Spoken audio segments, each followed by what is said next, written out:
Good afternoon, delegates. My name is Mariam Parray, and I'm a senior at Pulaski Academy. As part of the delegation of India, it is my honor to welcome you all to the 57th Arkansas Model United Nations Conference.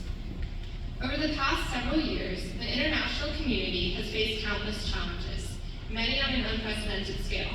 Since it began, the pandemic has disrupted global supply chains, overwhelmed healthcare systems, and exacerbated inequality. Now, over 2 years into the pandemic, the negative consequences are far from over, and instead we face growing challenges, including disparities in vaccine access and rising inflation. Alongside these ongoing issues, regional conflicts have greatly intensified. From Afghanistan to Ukraine, the upheaval has created humanitarian crises and displacement of people that demand international aid and emphasize the need for diplomacy in mitigating tensions.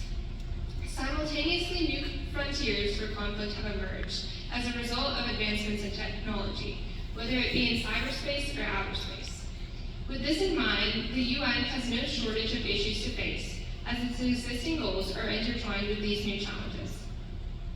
In many cases, the progress made by the United Nations, whether it be human rights, peace and security, or the Sustainable Development Goals, has been reversed or at the very least hindered.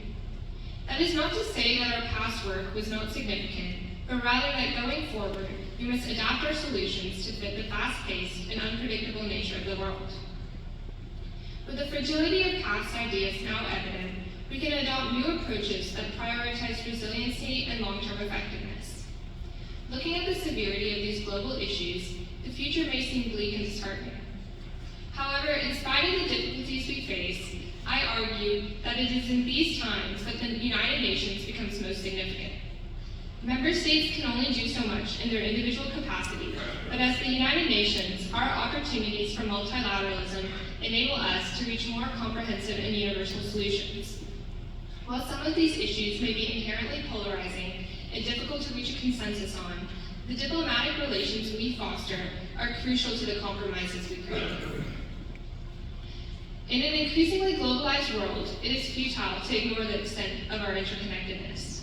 Rather, we must embrace multilateralism as the foundation of our solutions, for the problems we face are not confined to one nation or region.